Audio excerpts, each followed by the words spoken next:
اور میری اہل بیت سے محبت رسول اللہ صلی اللہ علیہ وسلم نے فرمایا۔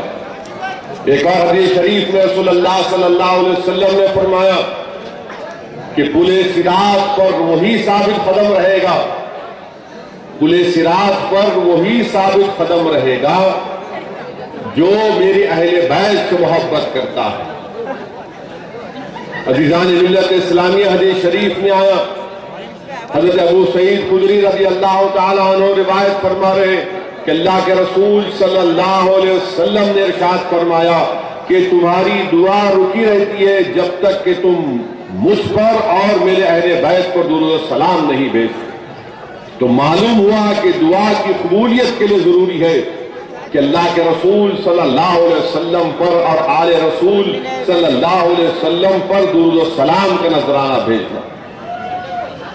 اور علماء کرام نے لکھا کہ امام جعفر الصادق رضی اللہ تعالی عنہ نے فرمایا کہ اللہ قرآن کریم میں جب ارشاد فرماتا ہے کہ وَاعْتَصِمُوا بِحَبْلِ اللَّهِ جَمِيعًا وَلَا تَفَرَّقُوا، کہ اللہ کی رسی کو مضبوطی سے تھام لو اور تفرقہ مت پیدا کرو۔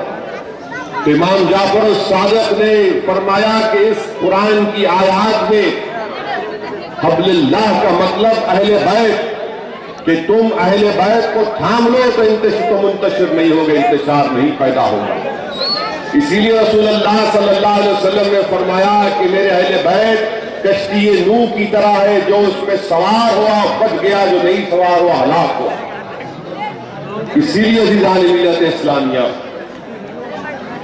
احادیث میں آیا، تفسیر روح البیان میں لکھا گیا حدیث شریف کو کہ جو اہل بیت کی محبت میں مرا وہ بخش دیا جائے گا، جو اہل بیت کی محبت میں مرے گا اس کی توبہ قبول ہوگی، جو اہل بیت کی محبت میں مرے گا اس کے جسم سے روح نکلنے سے پہلے ملک الموت اس کو آ کر کہیں گے کہ تجھے اللہ نے بخش دیا۔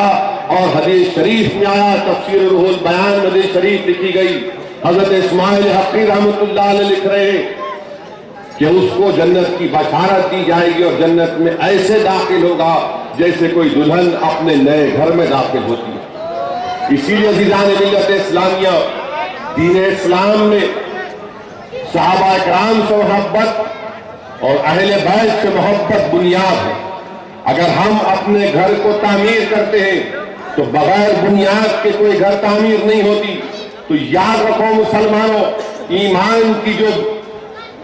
ایمان اگر کسی پر قائم ہے، کسی بنیاد پر قائم ہے، اگر تم اپنے ایمان کو مضبوط کرنا چاہتے ہو تو بغیر اہل بیت کی محبت کے، بغیر صحابہ کرام کی محبت کے ہم اس بنیاد کو قائم نہیں کر سکتے۔ اسی لیے جس طریقے سے کسی بلڈنگ کو بناتے ہیں تو بنیاد کو مضبوط کرنا پڑتا ہے، ایمان کو اگر مضبوط رکھنا ہے، اس میں ترقی اس میں حاصل کرنا ہے، مقامات اور درجات میں بلندی حاصل کرنا ہے، تو یاد رکھو اہل بیت اور صحابہ کرام سے محبت ضروری ہے۔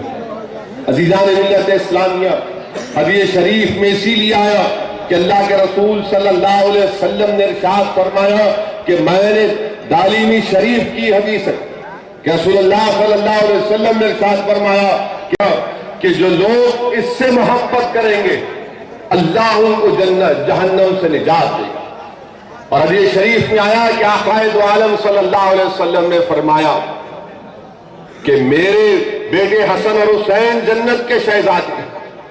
حدیث شریف میں عزیزان ملت، امام احمد لکھ رہے حدیث شریف کو، امام احمد بن حنبل رحمۃ اللہ علیہ لکھ رہے ہیں کہ اللہ کے رسول صلی اللہ علیہ وسلم نے فرمایا، اور کیسے فرمایا کہ اللہ کے رسول صلی اللہ علیہ وسلم کے ہاتھ میں امام حسن اور حسین کا ہاتھ ہے، اور رحمت اللہ علیہ ارشاد فرما رہے کہ جو ان سے محبت کرے گا، جو ان کے والد اور والدہ سے محبت کرے گا، وہ جنت میں میرے ساتھ ہوگا۔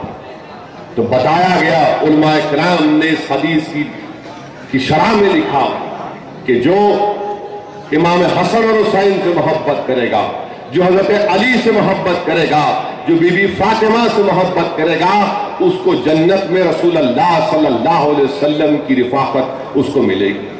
اور ظاہر ہے جب امام حسن اور حسین سے محبت کرے گا تو برائیوں کا راستہ چھوڑے گا. جب امام حسین سے محبت کریں گے تو باطل نظریات سے محبت نہیں ہوگا. جب امام حسین سے محبت کریں گے، حضرت علی سے کریں گے، تو باطل نظریات سے محبت یا باطل نظام سے محبت نہیں کریں گے. جب ان سے محبت کریں گے، عزیزان ملت اسلامیہ، تو ہر چیز جو گناہ ہے، جو حرام ہے، اس سے نفرت کریں گے. اسی لیے رسول اللہ صلی اللہ علیہ وسلم نے فرمایا کہ جو ان سے محبت کرے گا وہ جنت میں میرے ساتھ ہوگا. اور عزیزان ملت اسلامیہ، سمجھو اس بات کو کہ علماء کرام نے کیا لکھا، علماء کرام نے کیسے سمجھایا کہ اگر تم کسی سے محبت کرتے ہو، جب تم اس سے محبت کرتے تو اس کی ہر چیز سے محبت کرتے. نہ صرف اس کی ہر چیز سے محبت کرتے بلکہ اس کی اداؤں سے بھی محبت کرتے. اور جب اللہ کے رسول صلی اللہ علیہ وسلم سے محبت کا دعویٰ، جب صحابہ کرام سے محبت کا دعویٰ، جب امام حسین سے محبت کا دعویٰ، جب خاتون جنت سے محبت کا دعویٰ، جب حضرت علی شیر خدا سے محبت کا دعویٰ، تو یاد رکھو باطل نظریات سے محبت نہیں کر سکتے، منافقین سے محبت نہیں کر سکتے. جس طریقے سے دو سمندر کے کنارے نہیں مل سکتے، اسی طریقے سے ایک مسلمان کسی باطل سے محبت نہیں کر سکتا. علماء کرام نے بتایا کہ یہ محبت کے تقاضے ہیں. علماء کرام نے بتایا کہ یہ محبت کے تقاضے ہیں. اور اللہ کے رسول صلی اللہ علیہ وسلم نے ارشاد فرمایا کہ جس نے حسین سے محبت کی اس نے مجھ سے محبت کی. رسول اللہ صلی اللہ علیہ وسلم نے فرمایا کہ حسین مجھ سے ہے، میں حسین سے ہوں، اور حسین میرے اسباط میں سے صفت ہے. اور اس کو سمجھنے کے لیے شیخ عبداللہ محدث دہلوی رحمۃ اللہ علیہ نے اپنی کتاب اشاعت العلومات میں تحریر فرماتے ہیں. حضرت یعقوب علیہ السلام کا ذکر ہے کہ والاسباط، قرآن میں ذکر ہے والاسباط کا. تو شیخ عبداللہ محدث دہلوی لکھ رہے ہیں کہ امام حسین کے بارے میں شیخ عبداللہ محدث دہلوی لکھ رہے ہیں، اپنی کتاب میں لکھ رہے ہیں کہ درخت کا جو تنا ہوتا ہے وہ اپنی جڑوں سے منسلک ہوتا ہے، اور اس تنے پر کئی برانچز ہوتے ہیں. مثال کے طور پر یہ جھاڑ ہے تمہارے سامنے، یہ اپنی جڑ سے منسلک ہے. تو شیخ عبداللہ محدث دہلوی فرما رہے ہیں کہ امام حسین اس درخت کے تنے ہیں جن کا جڑ سے تعلق کیا اللہ کے رسول صلی اللہ علیہ وسلم سے، اور اس پر جو برانچز ہے، اس پر برانچز ہے. وہ برانچز کیا ہے؟ وہ برانچز خواجہ اجمیری ہے، وہ برانچز سمرقند میں ہے، وہ برانچز بغداد میں ہے، اور صبح قیامت تک اسلام کے تمام چیزوں کو یہ لوگ ہمیشہ زندہ رکھیں گے، فریش رکھیں گے. اور یاد رکھو عزیزان ملت، حدیث شریف میں بہت لمبا سبجیکٹ ہے یہ، اور علماء کرام اگر اس پر بیان کرنا شروع کریں گے تو میں سمجھوں گا کہ ایک دن نہیں، 2 دن نہیں، بلکہ مہینوں برس گزر جائیں گے، مگر یہ جو اہل بیت کی محبت اور معرکہ کربلا ہے، یہ ایسا درس ہے، ایسا سبق ختم نہیں ہوگا. اور عزیزان ملت اسلامیہ، امام حسین معرکہ کربلا یہ کوئی وقتی واقعہ نہیں ہے، یہ قدرت کا نظام ہے. تاریخ میں آیا کہ یزید کے دربار میں شریعت کی اہمیت نہیں تھی، یزید کے دربار میں طبیعت شریعت پر غالب آ چکی تھی، یزید کے دربار میں شراب نوشی عام تھی، یزید کے دربار میں بندروں کا ناچ ہوتا تھا، کتوں کا ناچ ہوتا تھا. یزید کے پاس اسلام کی اہمیت نہیں تھی. تو یہ قدرت کا نظام ہے کہ جس طرح اللہ نے ابراہیم علیہ السلام کو کس کے سامنے کھڑا کیا، جس طرح اللہ سبحانہ و تعالیٰ نے حضرت موسیٰ علیہ السلام کو طاقت اور قوت دی، کس کے سامنے کھڑا کیا، جس طریقے سے اللہ نے حضرت امام حسین کو شجاعت اور بہادری سے نوازا اور یزید کے سامنے کھڑا کیا. اور اللہ کے رسول صلی اللہ علیہ وسلم، امام حسین ابھی شیرخواری میں ہے، اور زبان مبارک سے ارشاد ہو رہا ہے کہ میرا بیٹا حسین شہید ہوگا. آنکھوں سے آنسو روا ہے آقا کے، اور رحمت اللہ علیہ ارشاد فرما رہے ہیں کہ میرا بیٹا حسین شہید ہوگا. عزیزان ملت اسلامیہ، علماء کرام نے لکھا کہ حضرت یحییٰ حضرمی رضی اللہ تعالیٰ عنہ حضرت علی کے ساتھ سفر میں ہیں، مقام نینوا کو پہنچتے ہیں، اور وہاں پر حضرت علی فرماتے ہیں پکار کر کے ابو عبداللہ دریائے فرات کے کنارے صبر کا مظاہرہ کرنا۔ حضرت یحییٰ حضرمی پوچھتے ہیں کہ علی آپ کس سے مخاطب ہیں؟ حضرت علی کہتے ہیں کہ میں نے اللہ کے رسول صلی اللہ علیہ وسلم کا ارشاد سنا کہ میرا بیٹا حسین شہید ہوگا، اسی لیے میں اس سے کہہ رہا ہوں کہ دریائے فرات کے کنارے تم صبر کرنا۔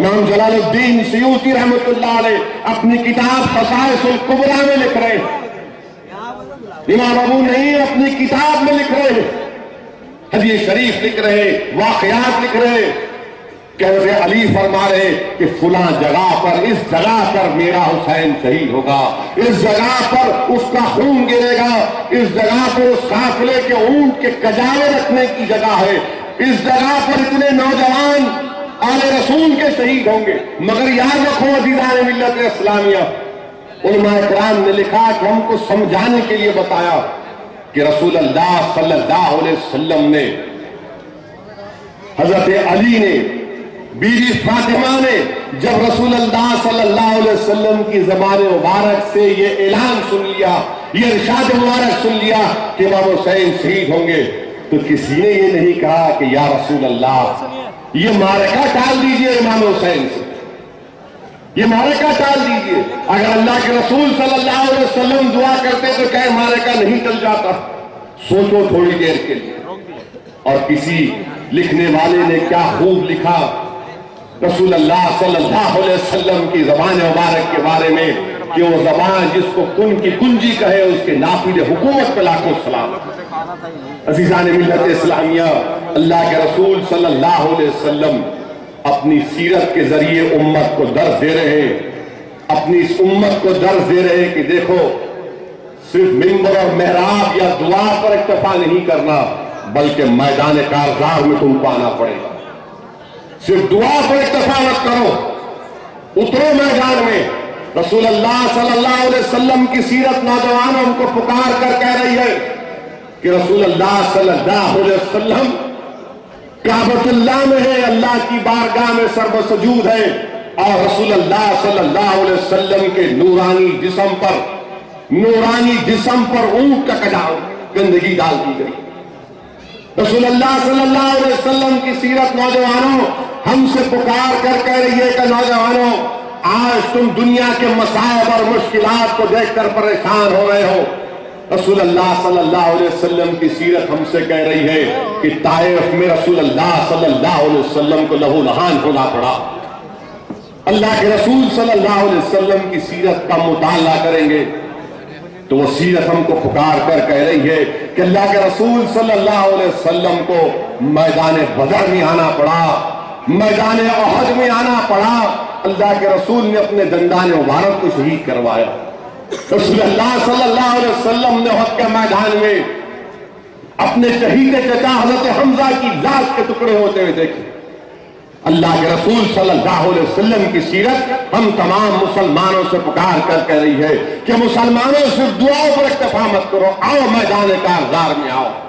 جب تک تم اللہ کی راہ میں جدوجہد نہیں کرو گے، اپنا تن من دھن قربان کرنے کے لیے تیار نہیں ہوگے، ہم کو کامیابی نہیں مل سکتی۔ رسول اللہ صلی اللہ علیہ وسلم کی گود میں امام حسین، رسول اللہ صلی اللہ علیہ وسلم اپنی زبان پر کھجور رکھ کر، کھانا رکھ کر اپنی زبان سے امام حسین کو اپنی زبان کو ساتھ، رسول اللہ صلی اللہ علیہ وسلم کے کندھوں پر امام حسین، رسول اللہ صلی اللہ علیہ وسلم کی پیٹھ پر امام حسین، رسول اللہ صلی اللہ علیہ وسلم اپنی عنبری زلف امام حسین کو تھما رہے، اور وہ امام حسین جس نے اللہ کے رسول صلی اللہ علیہ وسلم کی عنبری زلفوں کو تھاما، کربلا میں اسلام کی ڈوبتی ہوئی کشتی کو اسی حسین نے تھما لیا۔ عزیزان ملت اسلامیہ، لوگ سمجھتے ہیں کہ کربلا کا واقعہ وقتی ہے، نہیں ہے میرے دوستو، نہیں ہے، یہ کوئی وقتی واقعہ نہیں۔ عزیزان ملت، امام حسین، کتنے لوگ ساتھ تھے امام حسین کے؟ 4000 کا یزیدی لشکر، 4000 کا یزیدی لشکر۔ سمجھو نوجوانوں، زندگی کا مقصد جانو. تمہارے زندگی کا مقصد نوجوانوں صرف ٹھیک ٹھاٹا کرنا نہیں ہے. تمہارے زندگی کا مقصد نوجوانوں صرف چورستوں کے پاس بیٹھ کر رات بھر گزارنا نہیں ہے. نوجوانوں، تمہاری زندگی کا مقصد ایک سگریٹ کی ڈبی زندگی پہ گزارنا نہیں ہے. نوجوانوں، تمہاری زندگی کا مقصد کچھ اور ہے. ہم اپنے مقصد کو بھول چکے. اس جلسے کو منعقد کرنے کا یہی ہے، نیت یہی ہے، مقصد یہ ہے کہ نوجوانوں تم مارے کے کربلا کو دیکھو. نوجوانوں، مارے کے کربلا کو دیکھو کہ کیسے امام حسین نے حق کی سربلندی کے لیے اپنا سب کچھ قربان کر دیا. سب کچھ قربان کر دیا امام حسین نے. امام حسین کی روح ہم تمام کو پکار کر کہہ رہی ہے. واقعات میں آیا عزیزان ملت، مجھے یاد آ رہا ہے کہ جب امام حسین کے فرزند شہید ہو گئے اور جب آپ نے اپنے فرزند کی لاش اٹھا کر اپنے خیمے کی طرف آئے تو آپ کی صاحبزادی نے اپنی پھوپھی حضرت زینب سے کہا کہ ابا جان بھولے ہو گئے. آپ کے فرزند کا شہید ہونا اتنا بڑا غم تھا کہ اس غم کو آپ نہیں برداشت کر سکے. پورے آپ کے سر کے بال مبارک سفید ہو گئے. عزیزان ملت، یاد رکھو نوجوانوں، یاد رکھو نوجوانوں، دین اسلام کو نقصان یقیناً یہودی نصرانیوں سے، مشرکین سے پہنچا، مگر دین اسلام کو سب سے بڑا نقصان منافقین سے پہنچا. نوجوانوں، سنو میری اس بات کو، سنو میری اس بات کو کہ دین اسلام کو نقصان منافقین سے پہنچا. یزید کیا تھا؟ یزید اسلام کا انکار نہیں کرتا تھا. یزید اسلام کا انکار نہیں کرتا تھا. یزید دکھاوے کو نماز بھی پڑھتا تھا، اسلام کے نام پر بیعت بھی لیتا تھا دکھاوے خاطر. مگر یزیدیت یہ ہے مسلمانوں کہ اسلام کا نام لیتا تھا، اسلام کے نام پر فریب دیتا تھا، اسلام کے نام پر دھوکہ دیتا تھا. عزیزان ملت، آج امام حسین کی روح ہم تمام سے پکار کر کہہ رہی ہے کہ باطل طاقتوں کا مقابلہ کرو. ڈرنے اور گھبرانے کی ضرورت نہیں ہے. حق کی سربلندی کے لیے اپنا سب کچھ تن من دھن قربان کرنے کے لیے تیار رہو. امام حسین کی روح ہم تمام کو پکار کر کہہ رہی ہے کہ باطل سے سمجھوتا نہیں کیا جا سکتا. جو ظالم ظلم کر رہا ہے اس کا ظلم نہیں سہنا، اس سے پنجہ آزمائی کرنا. عزیزان ملت اسلامیہ، آج امام حسین کی روح ہم تمام سے پکار کر کہہ رہی ہے کہ کیا میرے لیے تمہاری محبت رسمی ہے یا تم کو عملی کام کر کے دکھاؤ گے؟ کیا آج نوجوان دوبارہ مارے کے کربلا برپا کرنے کے لیے تیار ہے یا نہیں؟ نوجوانوں، تم جب اس جلسے سے جاؤ گے تو میرے اس بات کو یاد رکھو، جہاں تک میری آواز پہنچ رہی ہے میں تم سے کہہ رہا ہوں کہ کیا آج ہم مارے کے کربلا برپا کرنے کے لیے تیار ہے یا نہیں؟ یا صرف زبانی طور پر، رسمی طور پر امام حسین سے محبت کے دعوے کریں گے؟ دریائے فرات کا کنارہ نوجوانوں جو اہل بیت کے خون سے لال ہوا، وہ آج تم کو پکار کر کہہ رہا ہے کہ کیا آج تم ظالموں سے، دین کے دشمنوں سے مقابلہ کرنے کے لیے تیار ہو یا نہیں؟ وہ خیمہ جو حضرت زینب کا جل گیا، وہ ہم سے پکار کر کہہ رہا ہے. وہ کربلا کی زمین کے لوگ کنکریاں عالم اسلام کو پکار کر کہہ رہی ہے کہ جس سرزمین پر اہل بیت اور امام حسین کا خون گرا، کیا وہ قوم آج دوبارہ معرکہ کربلا برپا کرنے کے لیے تیار ہے یا نہیں؟ وہ دریائے فرات کا کنارہ، وہ علی افضل اور علی اکبر کا خون تم سے سوال کر رہا ہے کہ کیا تم مسجد اقصی کی بازیابی کے نوجوانوں اپنا سب کچھ تن من دھن قربان کرنے کے لیے تیار ہو یا نہیں؟ یہی ایک پیغام ہے، اس کو سمجھنے کی ضرورت ہے. اور یاد رکھو، یزیدیت اتحاد کو توڑنے کا نام ہے. یزیدیت مسلمانوں کو کمزور کرنے کا نام ہے. حسینیت اسلام کو مضبوط کرنے کا نام ہے. حسینیت اسلام کی دیواروں کو اٹھانے کا نام ہے. یزیدیت جہالت ہے، اندھیرا ہے. حسینیت علم ہے، حسینیت عمل ہے. یہ سمجھنے کی ضرورت ہے. بہت سے لوگ آئیں گے، اسلام کو نقصان ہمیشہ منافقین سے پہنچا. رسول اللہ صلی اللہ علیہ وسلم کی حدیث کو یاد کرو نوجوانوں. مسجد نبوی ہے، نماز کے لیے صف کھڑی ہے، اور اللہ کے رسول صلی اللہ علیہ وسلم رحمۃ العالمین ارشاد فرما رہے ہیں اخرج فإنک منافق، اخرج فإنک منافق۔ رسول اللہ صلی اللہ علیہ وسلم کہہ رہے ہیں کہ یہ منافق ہے، نکل، یہ منافق ہے، نکل۔ نوجوانوں، اپنی صفوں میں جو منافقین ہیں پہچانو ان کو۔ بہت سے شاکر ہیں، بہت سے ڈپلیکیٹ لوگ ہیں، بہت سے کلاکیاں مارنے والے ہیں جو آ جاتے ہیں کہ ہم ہمدرد ہیں مسلمانوں کے، مگر ان کے دل میں کوئی ہمدردی نہیں ہوتی۔ یہ یزیدیت کے ایجنٹ ہے۔ یزیدیت تو صبح قیامت تک مردہ ہے، حسینیت صبح قیامت تک زندہ ہے۔ یزیدیت کے پرچم کبھی نہیں چلنے والے، حسینیت کے پرچم صبح قیامت تک لہراتے رہیں گے۔ مگر پہچانو ان لوگوں کو کہ معرکہ کربلا سے درس ملتا ہے نوجوانوں کہ نواسۂ رسول پر حملہ کرنے والے مسلمان، تلوار اٹھانے والے مسلمان، اور یہ بھی نہیں دیکھے کہ یہ نواسۂ رسول صلی اللہ علیہ وسلم مسجد نبوی میں آقا خطبہ دے رہے اور یہ نواسۂ رسول آ جاتے ہیں تو خود منبر سے رسول اللہ صلی اللہ علیہ وسلم اتر جاتے ہیں، گود میں اٹھا لیتے ہیں نواسوں کو۔ یہ بھی نہیں دیکھے ظالم کہ وہ رسول اللہ صلی اللہ علیہ وسلم سجدے میں ہے اور امام حسین آپ رسول اللہ صلی اللہ علیہ وسلم کے جسم مبارک پر بیٹھ جاتے ہیں تو آقا عالم صلی اللہ علیہ وسلم اپنے سجدے کو طویل کر دیتے ہیں۔ یہ بھی نہیں دیکھے کہ رسول اللہ صلی اللہ علیہ وسلم اپنی زندگی میں ارشاد فرما دیا کہ یہ جنت کے سردار ہیں، اور یہی مسلمان تیر برسا رہے ہیں، یہی مسلمان آل رسول پر پانی بند کر رہے ہیں۔ نماز کا وقت ہو گیا تو امام حسین کے ابتدا میں آ کے نماز پڑھ کر پھر ان پر حملہ کرتے۔ ہم کو نقصان ہمیشہ منافقین سے پہنچا، ان کو اپنی صفوں سے نکالو، ان ظالموں کو پہچانو۔ یہ یزید کے ایجنٹ ہیں، یہ وقت کے میر جعفر اور میر صادق ہیں۔ جب تک قوم ان لوگوں کو دور نہیں کرے گی، ہمیشہ اگر کامیابی کی طرف جاتے تو یہ پیچھے سے ہم پر وار کرتے۔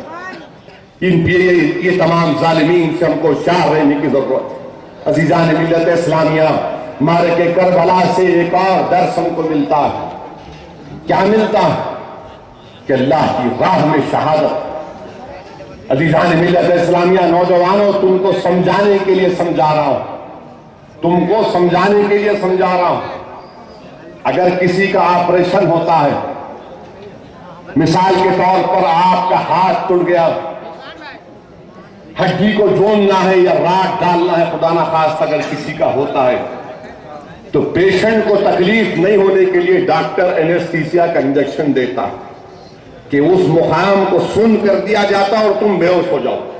اس کے بعد ہڈی کو کاٹا جاتا، آپریشن ہوتا، سب کرتے۔ مگر یہاں پر کیا بتلایا جا رہا ہے کہ جو دین کی راہ میں اپنا سب کچھ قربان کر دیتا ہے، سب کچھ قربان کر دیتا ہے، اس کے جسم سے اس کا سر نکال دیا جاتا ہے یا اس کے جسم کے لتھڑے الگ کیے جاتے ہیں، اس کو کوئی تکلیف نہیں پہنچتی۔ رسول اللہ صلی اللہ علیہ وسلم نے فرمایا کہ جو اللہ کی راہ میں اپنی جان کو قربان کرتا ہے اس کے جسم کو کوئی تکلیف نہیں پہنچتی۔ اتنی تکلیف پہنچتی ہے جتنی جیسا چونٹی تم کو کاٹتی۔ اور جو اللہ کی راہ میں اپنا سب کچھ قربان کر دیتے ہیں، اپنی جان کو قربان کر دیتے ہیں، یاد رکھو نوجوانوں، یاد رکھو نوجوانوں، ان کے دل میں اللہ اس کے رسول کی بے پناہ محبت ہوتی ہے۔ وہ رسول اللہ صلی اللہ علیہ وسلم کا دیدار کر لیتے ہیں تو یہ تمام تکالیف ان کو کوئی معنی نہیں لگتی۔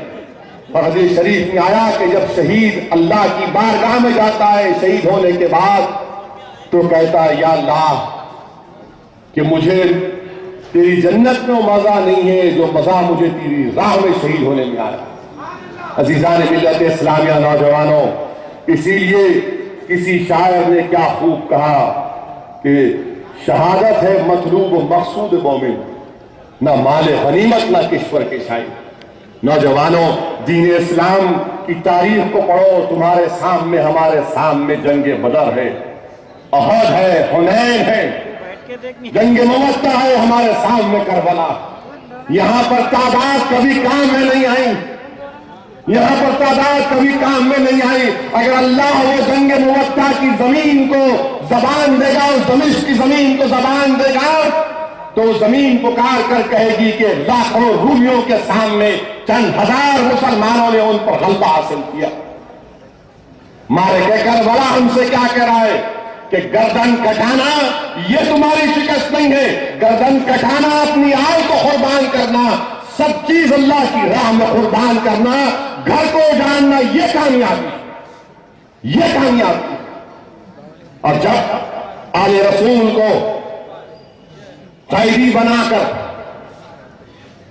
کربلا سے دمشق کو لے کر گئے, امام سجاد, امام زین العابدین نے قیدی ہیں, کمزور ہیں, بیمار ہیں, آپ کے سامنے آپ کے پورے خاندان کو شہید کر دیا گیا.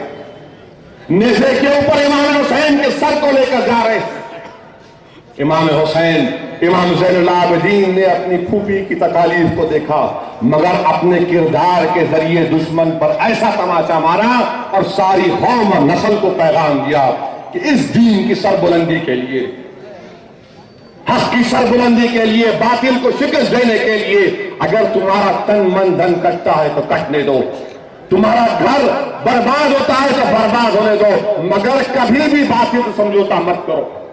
تیار رہو ہمیشہ دین کی سربلندی کے لیے. تو نوجوانوں, آؤ اپنی زندگی میں انقلاب کو برپا کرو, اپنی زندگی کو بدلو. نوجوانوں, یہ تمہاری زندگی کا مقصد نہیں ہے. تمہاری زندگی کا مقصد دین کی سربلندی, تمہاری زندگی کا مقصد معاشرے کی برائیوں کا خاتمہ, تمہاری زندگی کا مقصد اپنے گھر کو جنت کا حصہ بنانا, تمہاری زندگی کا مقصد یہ کہ ہر برائی کا خاتمہ کرنا. اور ہمارا نوجوان کیسا ہے, کیا کرتے ہیں ہمارے نوجوان؟ عزیزان ملت, سر شرم سے جھک جاتا ہے جب آج سے 4 دن پہلے راجندر نگر میں ہماری ایک 8 سالہ بچی کو ریپ کرنے کی کوشش کی گئی. 8 سالہ بچی کو ریپ کرنے کی کوشش کی گئی. کون کر سکتا ہے بتاؤ آپ؟ یہ کیا اس کو آپ انسان بولیں گے؟ مسلمان چھوڑو, کیا اس کو آپ انسان بولیں گے؟ عزیزان ملت, یہ برائیوں کا خاتمہ تم کو کرنا ہے نوجوانوں, اور جب تک تم بدلو گے نہیں, یہ برائیاں کا خاتمہ نہیں ہو سکتا. یاد رکھو نوجوانوں, اگر اس گھر کی دیوار گر جائے گی نا تو دنیا اس کو راستہ بنا دے گی. اگر تم گر جاؤ گے تو پوری دنیا ہمارے پہ سے چل کے چلے جائیں گے. تم ایک دیوار ہو نوجوانوں اس قوم کے لیے, تم اندازہ نہیں کر سکتے تمہاری اہمیت کیا ہے. تم ایک دیوار کی طرح ٹھہر جاؤ, کوئی ہمارا راستہ نہیں بنا سکتا ہمارے گھر سے, مگر تم خود گر رہے ہو. تم نہ صرف گر رہے ہو بلکہ سب کو رسوا کر رہے ہو. اٹھو نوجوانوں, اپنی زندگیوں میں انقلاب کو برپا کرو. پہچانو ان منافقین کو, نئے نئے کیریکٹر بن کر آتے ہیں, نئے نئے چہرے بدل کر آتے ہیں. یہ تمام کے تمام یزیدیت کے ایجنٹ نہیں. ہم اسلام کے خلاف نہیں ہیں, مگر برابر جاگرن میں جا کے ڈانڈیاں کھیلنا. ہم اسلام کے خلاف نہیں ہیں, مگر برابر بتوں کی تعمیر کے لیے پیسے دینا.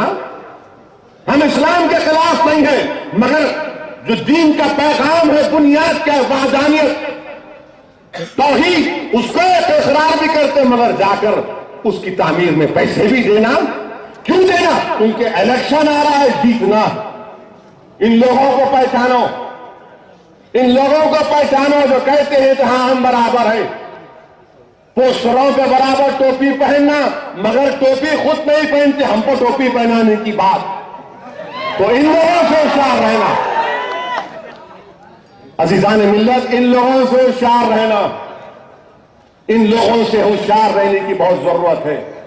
بتائیے, فقیر الیکشن کے لیے تم اپنی توحید, اپنی خدا, دین کی وحدانیت کو چھوڑتے ہو.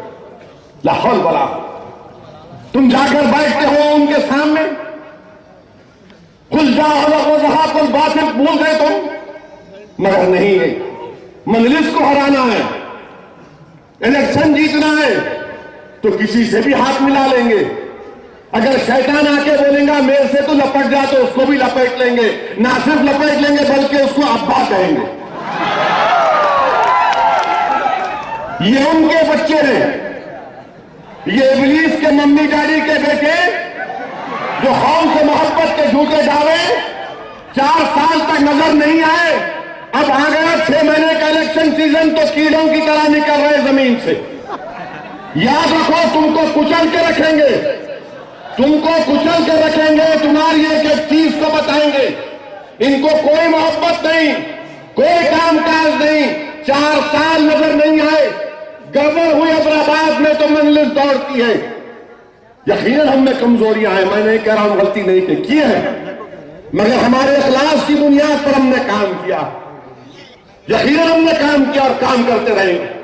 اگر میں کل جا کر تبریز کے گھر میں کھڑے رہ کے بولوں گا تبریز ہو سکتا ہے کہ میرے مجلس کے ریسپانسوں میں غلطی ہوگی، مگر میرا حق تم پر بنتا ہے، میرا حق تم پر بنتا ہے، اور مجھے اس بات کو کھل کر کہنا ہے کہ ہاں میں تبریز کا ہاتھ پکڑ کر کہوں گا کہ ووٹ تو میرے کو دینا پڑے گا، یہ میرا حق بنتا ہے تبریز کے اوپر۔ اور میں کیوں نہ لوں؟ ہم بے الزام لگاتے، مذہب کے نام پہ لیتے، اللہ کے نام پہ لیتے، ہو اللہ کے نام پہ لیتے، کس کے نام پہ لیں گے؟ شیطان کے نام پہ لیں گے، بتوں کے نام پہ لیں گے، ڈانڈیا کھیل کے ووٹ لیں گے، توحید کو چھوڑ کے ووٹ لیں گے، خدا کی وحدانیت کا اخراج چھوڑ کے ووٹ لیں گے، یزید کے نام پہ لیں گے، میر جعفر میر صادق کے نام پہ لیں گے؟ نہیں لیں گے، اللہ کے نام پہ لے دیا ہے، اللہ کے نام پہ لیں گے۔ وہ دینے والا انہوں کیا دیتے؟ انہوں کیا دیتے؟ یہ ان کے چمچے 4 سال کے بعد پیارے آ گئے، میں ٹوپی پہنا مرزا غالب بن گئے، برابر ان کو بہت عجیب و غریب بہت سے کہانیاں ہیں۔ انشاءاللہ تعالیٰ جب وقت آئے گا، ابھی تو خالی فرسٹ انسٹالمنٹ ہے، جب وقت آئے گا بہت سی باتیں بتائیں گے، مگر عزیزان ملت اہم بات میں اس جلسے کا، اس جلسے کے ذریعے سے یہی بتانا چاہوں گا آپ لوگوں سے، وہ یہ ہے عزیز دوستو کہ ہماری ریاست کو توڑنے کی بات مجلس اتحاد المسلمین نے ایک موقف اختیار کیا۔ ہم شروع سے بول رہے کہ مت توڑو آندھرا پردیش کو، ہم نے یہی بھی کہا کہ توڑنا ہے تو حیدرآباد پہ کوئی کمپرومائز نہیں، یہ لکھ کر دیا ہم نے، چاہے پرنب مکھرجی کمیٹی ہو، سری کرشنا کمیٹی ہو، پارلیمنٹ میں کھڑے ہو کے بولا اب آپ توڑنے کی بات کر رہے، آپ توڑ رہے، آپ ذمہ دار، کل کے دن بی جے پی مضبوط ہوگی، آپ ذمہ دار، آر ایس ایس اپنا ایجنڈا عمل آوری پر امپلیمنٹیشن کرے گی، آپ ذمہ دار۔